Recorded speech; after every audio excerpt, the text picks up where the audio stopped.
Welcome to the Spectre Sisters, your portal into the unexplainable, the unknown, and the undeniably strange. Welcome to the deep dive on sleep paralysis. When you enter REM sleep, where dreams occur, your body naturally experiences a type of temporary paralysis called muscle atonia that is meant to inhibit you from acting out your dreams in the waking world. However, this process isn't always flawless and is sometimes altogether absent in those who have a habit of sleepwalking. In other cases, a mismatch of sorts can occur when you are conscious and aware of your real-world surroundings, but muscle atonia from REM sleep persists. When this happens, you may be unable to move due to this natural paralysis while still being able to perceive what is around you. This can cause a state of high anxiety, particularly when hallucinations occur from your still partially dreaming mind and are projected onto a setting that is very much in the waking world. Many who experience sleep paralysis describe it as terrifying, which is completely understandable. Causes are thought to include irregular sleep schedules, mental disorders such as anxiety or PTSD, narcolepsy, and genetic factors linked to sleep cycles. That's crazy. I never knew all that. I didn't either. Especially the part that it can be linked to like anxiety and PTSD. Right. Crazy that I've never experienced it because I'm the most dangerous creature alive. Yeah, it's really crazy. It's genetic too. It can wild. Be. Yeah. I had a period of time where there was very high stress and anxiety. Yeah. And I did almost every time I would sleep, I experienced some type of sleep paralysis. I never really saw anything, but I was definitely like, I could see the room around me, but it was like sometimes the room was spinning. It was almost like this dizzy feeling too. Or I felt like I was falling kind of.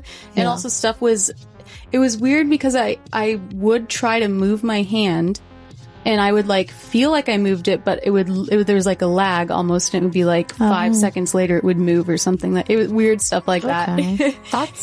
And then also feeling, like a presence, something like pressing down on you, and definitely couldn't move or anything like that. And like or if I would try to like look in the side of my eye, there'd like be very like something right there, but I couldn't fully perceive it. So something like that. But that's crazy. I know my partner, he gets sleep paralysis pretty often, probably just due to being an anxious person as well. But the way he explained it to me, because we were having a discussion about it one night, he said it's like he's fighting to move. He can't blink his eyes. He can't even lift his fingers. He's just stuck. And then all of a sudden it feels like the room comes like whooshing back in, and then he can move again. Yes, yeah, because it breaks. But it's like, there's been times too, like I'll go into different, like, it's almost like a dream within a dream kind of a thing, where like I'll wake up from that dream, but then it will be a different version of it. It's it's like there's layers of it almost or something.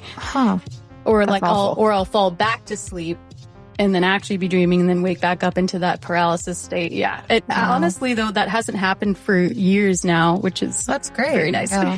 That's great. I'm so glad that I've never had to experience this because it sounds terrifying. I'm so sorry to everyone who's experienced it. Yeah, I think the only thing that I could kind of maybe say, I say that I haven't had sleep paralysis, but I've heard of there's, I was sleeping one time, and when I woke up, I felt like the presence sitting on my chest. Yes. Yeah. And like, I've heard that that's common. It was just weird because I was still fully in control of all of my body. It's the only reason why I almost wonder if that was more. Yeah, I almost wonder if that was something else. That feels more paranormal. Right, because I like pinched myself and everything, and I was counting and everything, and I was fully like, I put the covers over my head, and I could like move everything, and I could just see it like, it was weird. So that was weird. That's the only thing that I would have said maybe could be like a weird, odd type of it. If nothing else, it's hard. I'm wondering, and it was saying that it's when the muscle atonia is still there, while you're, and then also REM hasn't fully ended, even though you are conscious, like your brain is still in that like hallucinatory stage. And so that's why you get hallucinations sometimes projected into what you're seeing around you. Yeah. But, I'm wondering if there is a type of it where it's like that paralysis isn't as much there, but your brain is still hallucinatory, state. So that could just be like a version of it, I guess. Yeah. Yeah. Cause that only happened once, but I remember being like, that's so strange. And I don't now I'm confused as to if I'm sleeping or not. I just remembered that. So I guess that'd be the only close enough one. And then, like with sleepwalking, then obviously that paralysis inhibiting part of your brain that's supposed to like protect you doesn't really work. They get up and they do act out their dreams. And so it's like, well, I'm very scared of sleepwalking. I've just been told it's like I'm doing karate in my sleep. Okay. My partner frequently says he wakes up with like my elbow like in his face or his ribs or like my knee up in between like his shoulder blades, which you guys know how tall he is. That's a big stretch for me. Yeah, that's some acrobatics. And as for the hallucinations that people see during the sleep paralysis, I'll be discussing the commonly seen creatures. First off, we have the shadow people. They are prevalent among most cultures, most often in folklore. There's a large debate on what exactly they are, whether it's good or evil, paranormal or aliens, or simply a hallucination. Most often, they're described as dark, shadowy figures without any distinguishable features. Typically, they're seen flickering in and out of view in peripheral vision or low light settings. Most people report a sense of fear, dread, or paranoia when shadow people are around. The most commonly reported shadow person is the Hat Man. The Hat Man is often described as a shadowy figure wearing a trench coat and a wide-brimmed hat. No discernible features otherwise. Sometimes this figure is described as having glowing red or white eyes. The Hat Man is said to act almost like a ghost, only ever standing and having no reaction to humans. Reportedly, this creature feeds on terror. It isn't said to vanish like most spirits. The Hat Man simply walks away and out of sight. And a lot of people report seeing the Hat Man if they take too much Benadryl. The Benny Man. Yeah, the Benny Man. After shadow people, the next we have is the Night Hag. She is said to be one of the oldest figures of darkness and appears in folklore from around the world. Almost every culture has some version of this creature. Some say she's a succubus, others say she's a demon, and some claim that she's Lilith herself. In Babylon, this creature is called Lilu and is said to slip into the bedrooms of sleeping victims to steal their breath. Oh. That's scary. Yeah. The Norse spoke of a creature they called mare, as in nightmare. It's where the word comes from. And she would sit on the chests of her victims.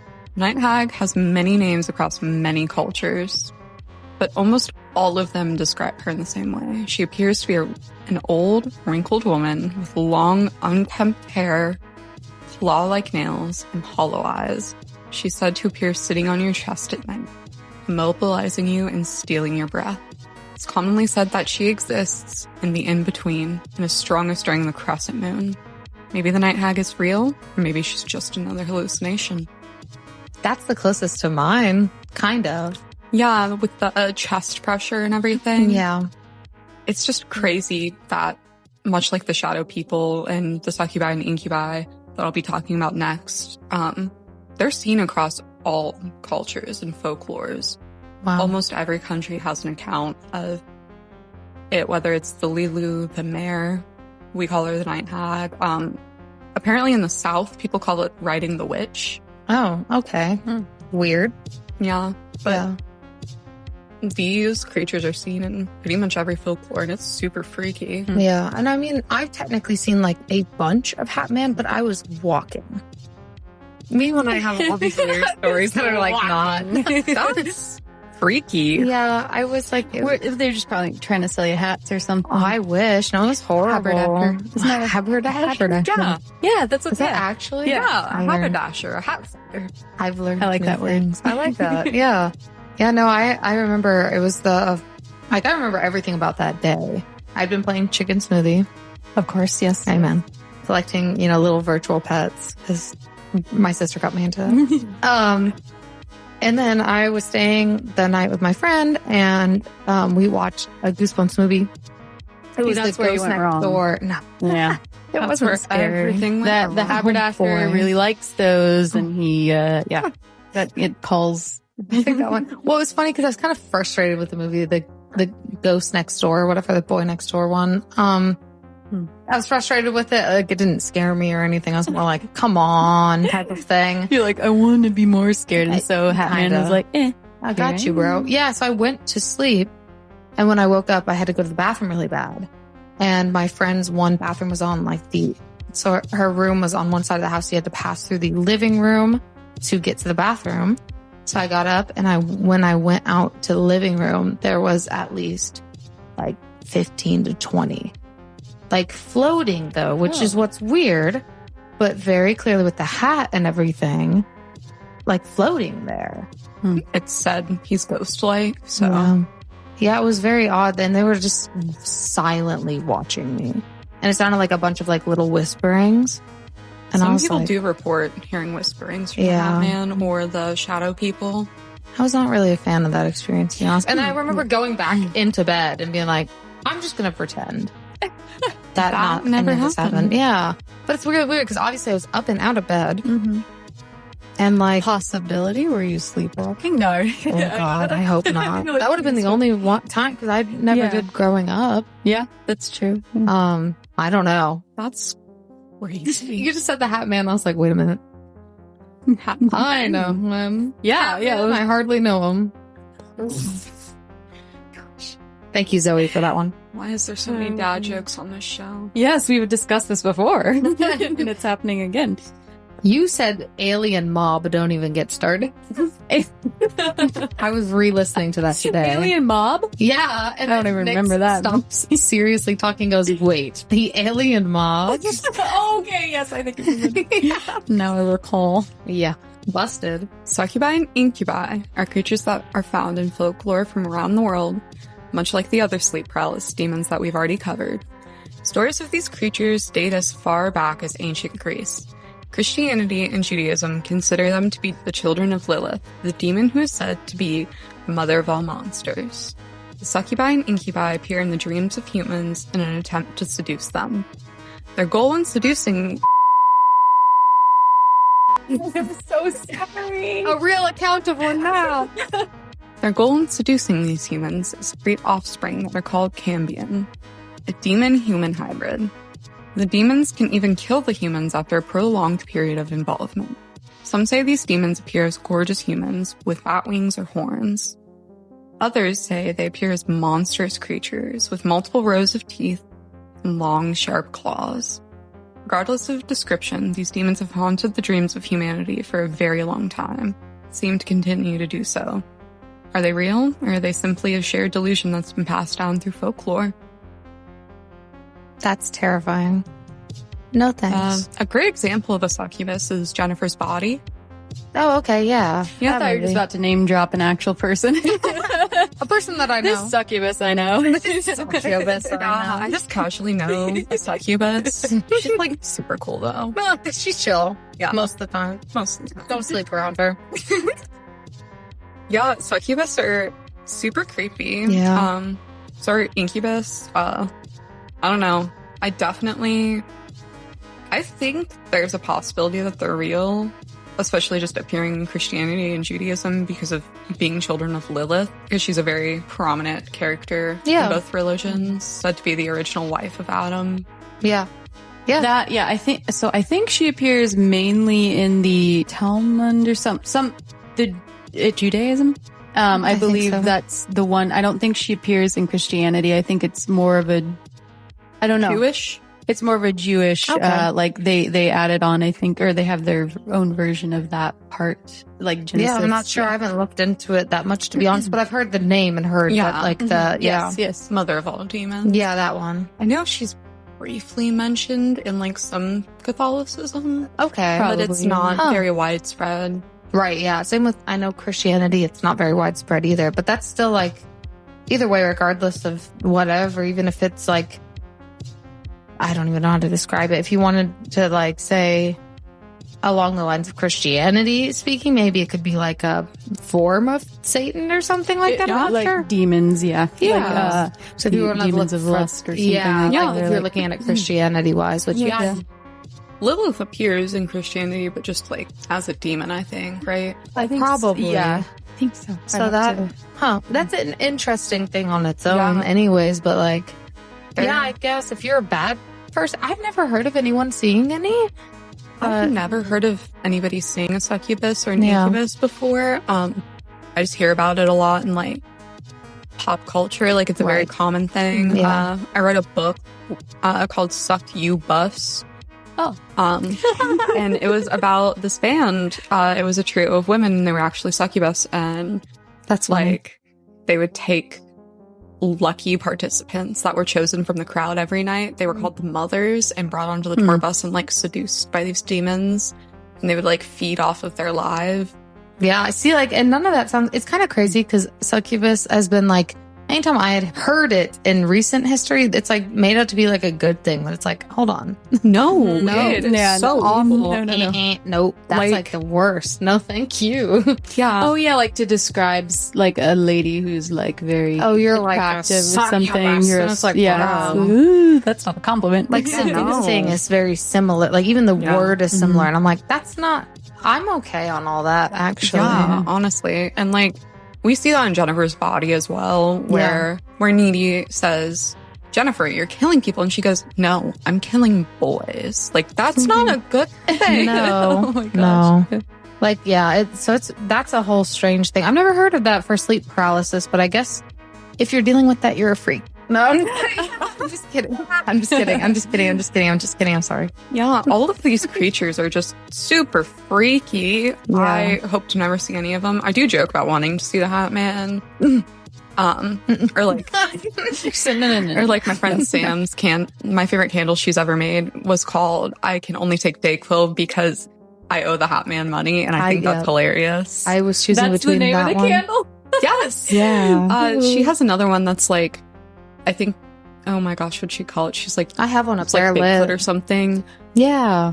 Okay. I love all the, that one's like the caramel apple one up there. That one's Shout so out good. Sam. Shout out to Sam Kovar, the creator of alternative redolescence candles. Yes. We love you and we love your candles. Come on the show, Sam. Sam, come on the show. We love what? Smelling. We love smelling. We love We love sniffing over here. Oh, she's never gonna come on the show. No. Why doesn't anyone sponsor us? Because of Bree. This is why. Frequently asked questions. Who's to say if any of these creatures are real? Maybe it's just aliens. Hey, man.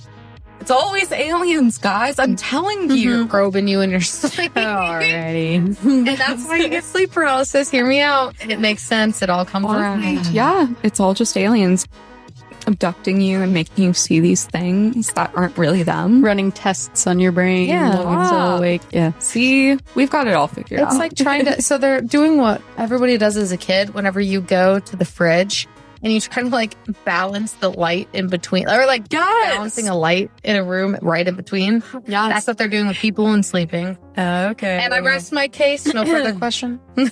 It's important studies. Let's, maybe they'll find a cure for cancer for us. We're figuring out all the secrets of the universe on this show, and it all traces back to aliens. Yep. And then we disappear suddenly. Yeah, and clearly we believe this 1,000%.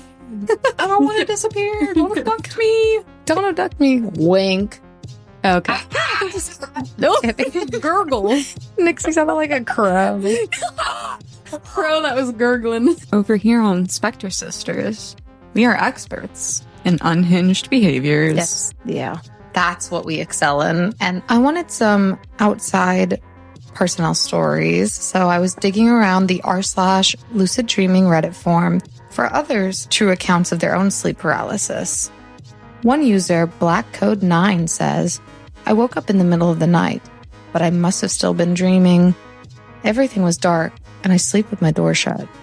This time, it wasn't latched, so it could open by just a little push. I hear distant running, like someone jogging towards my door.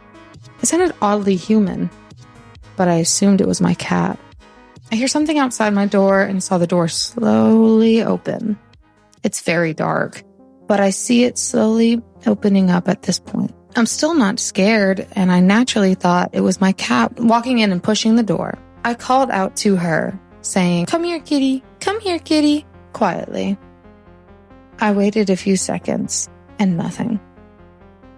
I hear a very eerie meow like an animal/hybrid was trying to imitate my cat. It was the strangest thing. I felt my heart sink and suddenly hear a deep, demonic voice, growling and speaking strange words as this happened. I feel myself being sucked into my bed, unable to move. I can feel hands pushing my arms down, and I kid you not, demonic laughter and little girls giggling like ghost movies. I could not see anything. There was whispers and a very creepy, distant drowning sound. My heart was beating so fast, and I could feel the adrenaline surging through my arms. I woke up, and it was all gone, all pitch black, just like my brain. Another user on the Reddit page, Sweet Marionette, tells us that there's a misconception that sleep paralysis is scary and asks other users to share their stories. A user called Pillin Boy responded saying, I never understood the fear behind it. No harm will come to me. That's why I've always wondered how the whole process happens. I only had it once right after a lucid dream. I woke up with my body completely frozen, and I'm amused at this sensation. The room was dark. I could see him standing where my door was. There's Jason Voorhees with his mask on. I was like, cool. Is this what I should fear? A fictional character? Suddenly, he teleports to my chest and slams his machete into it. I took a deep breath and my body moved. With a quick laugh at the scenery, and I laid down for another few hours of sleep. A different user, Rachel Faze 927, commented, it's not always a nightmare for me. I don't always see or hear things. It's usually just a feeling of being drugged, because I can't move or speak. Other times, it's more like a trip, like hearing my husband play guitar in the other room, but I'm not able to move. Then when I finally wake up, or my real husband sound asleep next to me, or I can't move, but I'm finally able to roll myself off the side of my bed, only to float to the floor, which wakes me up. But I'm unable to move again, so I roll and float over and over and over again. My last episode for now, LOL. I did see my first dark figure crawling on the floor next to my bed, but I immediately knew what it was and was literally annoyed. I closed my eyes and told myself it wasn't real. I fell back asleep, and once I was able to convince myself it was all in my head and not real at all, it became more annoying than scary. A deleted user commented, sometimes I see legit colored pictures in my vision. One time I saw a black and white video of an old-timey plane flying, and it freaked me out when I saw it. Another experience happened when I heard a female screaming right next to me. Freaked me out. Acrobatic Plan 5128 says, I'm conscious and can hear everything around me, but can't move or say a word or open my eyes. User, this be my Reddit account, adds, often for me, I become paralyzed in my dream, then realize I'm dreaming. I wake up and I'm paralyzed in my bed. LOL. One example, I was having lacrosse catch with my buddy in the driveway. In my dream, suddenly, I couldn't throw the ball. Like my arms in the dream wouldn't move. I started freaking out in the dream, then realized it was a dream and woke up. However, I woke up into sleep paralysis, where I couldn't move for a few minutes and felt like I was suffocating. Well, for me personally, I haven't really experienced it except for the one that I was talking about. Like, I guess, unless the Hat Man, I don't know, maybe I do be sleepwalking. It's possible. Sometimes people, yeah, you may not really know. Maybe like more as a kid or something. I know I had a lot of nightmares as a kid. Wait a minute. Why do I feel like I remember something about me? Yeah. Oh, great. I can't really quite recall, but I don't know. Maybe if there was some sleepwalking instances, possibly. I don't know. Maybe. I don't know. I know I used to always go get mom and dad a lot because I always had nightmares growing up and had to have one of them sleep with me almost every night. I've also never experienced sleep paralysis, really, but I did have a lot of nightmares growing up. It happened pretty much every night, and I would always have to go sneak into like my parents' bed because I would get so scared. And it was always like creepy stuff too, like somebody knocking on my window was my nightmare. Somebody was in my closet. Yeah, did not like crazy. it. I was never really exposed to anything spooky growing up either, so it was weird that I had such odd things. And then the one time when I see goosebumps, I guess my brain was like, Hat Man. And I'm like, okay, rude. I used to have issues too, like where I would get so scared for no reason, absolutely at all, like while I was trying to fall asleep, almost the anticipation of something's in the dark. And I would like hide under my covers and stuff like that too. But I really don't, I mean, and I'm also a grown woman, but not to say that like, you still can't get scared, but I honestly don't have any, like, I'm not scared of the dark or anything like that. Even living in an old building, like, I feel like 100% comfortable. I'm just not scared. Yeah. I'm definitely scared of the dark First of all, I don't care that I'm 23. The dark is always going to freak me out because it's the fact that you don't know what could be lurking. Yeah. That's It's true. the unknown, I think, that scares me. Yeah. And Exactly. people, I'm scared Oh, of the God. people Yeah, that might be in the people are dark scary. because there's, As well That's as, a very, as yeah. like unknown things. But yeah. Yeah. As well as like my apartment is very haunted. We have recently gone from just one ghost to two. Yeah. And we've both seen both of them in many different ways now. And it's really freaky, especially when the cat starts meowing at nothing in the middle of the night. Yeah. No thanks. He specifically does it around 3 a.m. every night. Oh. He'll be on like the landing above our stairs and just kind of outside of our bedroom door yelling at nothing. Mango, what a freak. He is a freak. An orange boy. He's living up to his name. Yeah. And like to this day, I still have a lot of nightmares. And they're always very like paranormal based as well. And I feel like nightmares happen, especially if you've had a stress day and stuff. That's what your brain is like reliving. Because I mean, it's it going through the process of like resting for the night and going through basically kind of a type of recap of the day. Yeah, it's like actually how it heals, kind of. It Right. sort of like releases any pent up things and feelings, and that's Yeah. why, especially if you are going through things or you're like extra stressed or whatever, sometimes it can affect Yeah. all that Yeah. kind of thing. But Right. Yeah. And I mean, I'd like to hear our listeners' stories. So comment below. You can email us. We have our Instagram. We've got Spotify, Apple Podcasts, Red Circle, Facebook, everything. I want to hear all of your creepy stories, please. Yes. Yes. But just remember, it's always aliens. no matter It's- what you think. It's always aliens, yeah.